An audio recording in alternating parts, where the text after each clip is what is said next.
السلام علیکم۔ لڑکیاں سب بے نیاز اپنی اداؤں سے سب کو گھائل کرتی مدرسہ عزیزیہ کے دروازے سے گزر رہی تھی کہ حضرت شاہ محمد اسماعیل رحمۃ اللہ کی نظر ان پر پڑ گئی۔ حضرت نے اپنے ساتھیوں سے پوچھا، یہ کون ہیں؟ ساتھیوں نے بتایا کہ حضرت یہ طوائفیں ہیں اور کسی ناچ رنگ کی محفل میں جا رہی ہیں۔ حضرت شاہ صاحب نے فرمایا، اچھا یہ تو معلوم ہوا، لیکن یہ بتاؤ کہ یہ کس مذہب سے تعلق رکھتی ہیں؟ انہوں نے بتایا کہ جناب یہ دین اسلام ہی کو بدنام کرنے والی ہیں، اپنے آپ کو مسلمان کہتی ہیں۔ شاہ صاحب نے جب یہ بات سنی تو فرمایا، مان لیا کہ بد عمل اور بد کردار ہی صحیح، لیکن کلمہ گو ہونے کے اعتبار سے ہوئی تو ہم مسلمانوں کی بہنیں، لہٰذا ہمیں انہیں نصیحت کرنی چاہیے، ممکن ہے کہ گناہ سے باز آ جائیں۔ ساتھیوں نے کہا، ان پر نصیحت کیا خاک اثر کرے گی، بلکہ ان کو نصیحت کرنے والا تو الٹا خود بدنام ہو جائے گا۔ شاہ صاحب نے فرمایا، تو پھر کیا ہوا؟ میں تو یہ فریضہ ادا کر کے رہوں گا، خواہ کوئی کچھ سمجھے۔ ساتھیوں نے عرض کیا، حضرت آپ کا ان کے پاس جاننا قرین مصلحت نہیں ہے۔ آپ کو پتہ ہے کہ شہر کے چاروں طرف آپ کے مذہبی مخالفین ہیں، جو آپ کو بدنام کرنے کا کوئی موقع نہیں یہاں چھوڑتے۔ آپ نے فرمایا، مجھے ذرا بھر پرواہ نہیں، میں انہیں ضرور نصیحت کرنے جاؤں گا۔ اس عزم صمیم کے بعد آپ تبلیغ حق و اصلاح کا عزم صادق لے کر گھر میں تشریف لائے، درویشانہ لباس زیب تن کیا اور تن تنہا نائکا کی حویلی کے دروازے پر پہنچ گئے اور صدا لگائی، اللہ والیو دروازہ کھولو اور فقیر کی صدا سنو۔ آپ کی آواز سن کر چند لڑکیاں آئیں، انہوں نے دروازہ کھولا تو دیکھا باہ درویش صورت بزرگ کھڑا ہے۔ انہوں نے سمجھا کہ یہ کوئی گداگر فقیر ہے، سو انہوں نے چند روپے لا کر تھما دیے،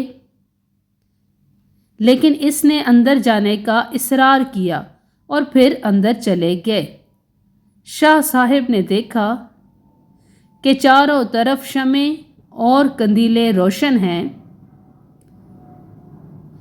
طوائفیں طبلے اور ڈھولک کی تھاپ پر تھرک رہی ہیں، ان کی پازیبوں اور گھنگروں کی جھنکار نے عجیب سماں باندھ رکھا ہے۔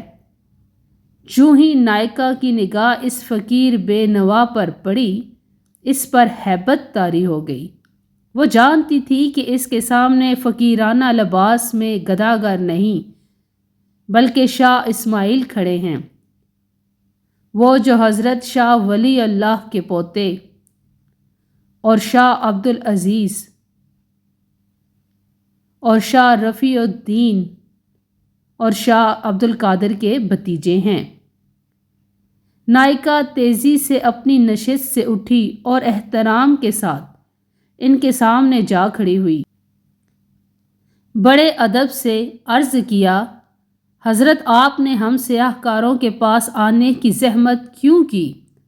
آپ نے پیغام بھیج دیا ہوتا تو ہم آپ کی خدمت میں حاضر ہو جاتی۔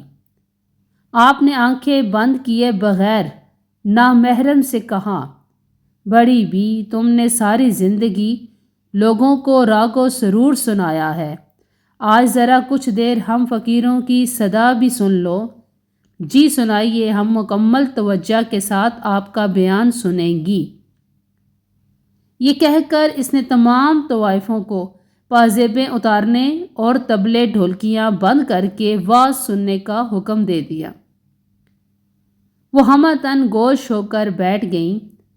شاہ اسماعیل رحمۃ اللہ نے حمائل شریف نکال کر سورۃ 3 تلاوت فرمائی۔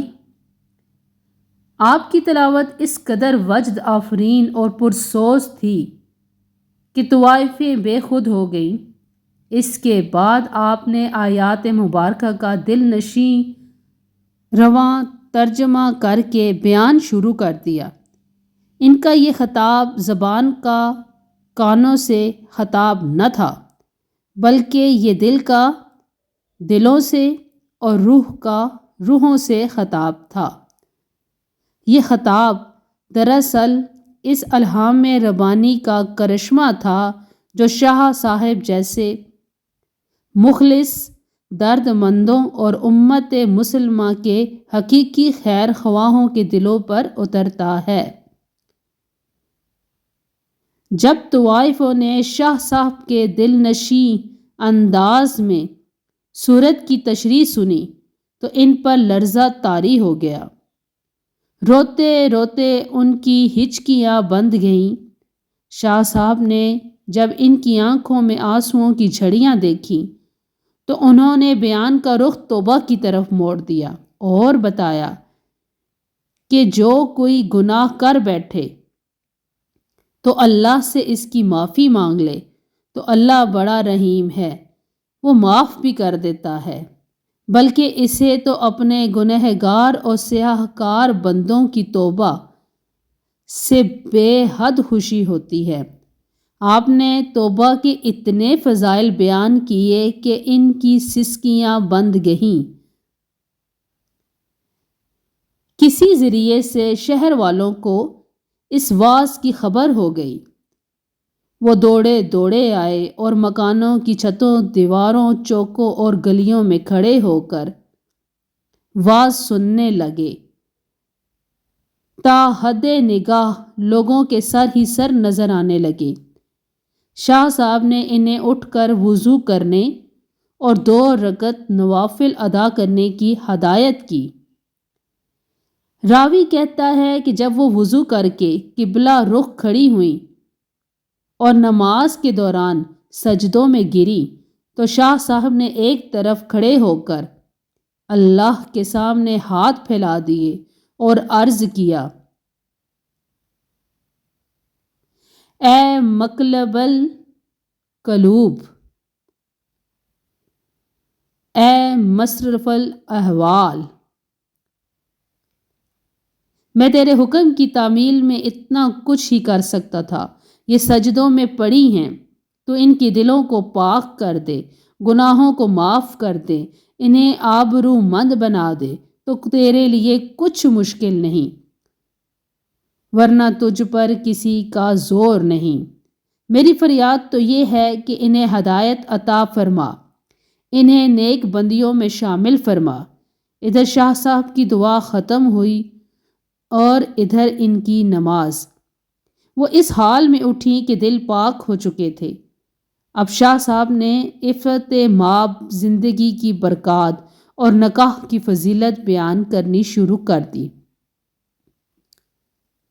اور اس موضوع کو اس قدر خوش اسلوبی سے بیان کیا کہ تمام طوائفیں گناہ کی زندگی پر کیف افسوس کرنے لگیں اور نکاح پر راضی ہو گئیں۔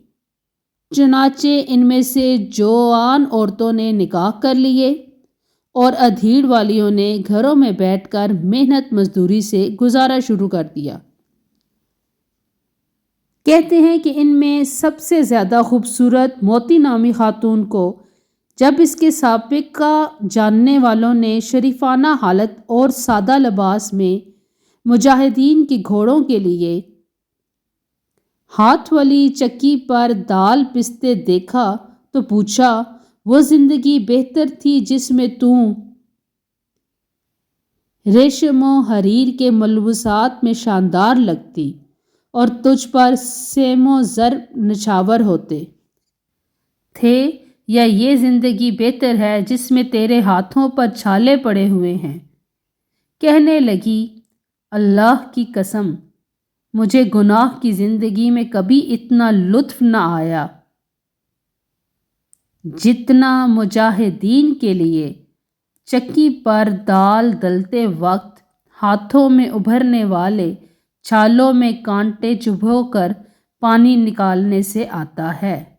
یہ قصہ تذکرہ شہید سے ماخوذ ہے، اور اگر آج کا یہ قصہ آپ کو اچھا لگے تو میرے چینل کو لائک، شیئر، سبسکرائب ضرور کیجیے گا۔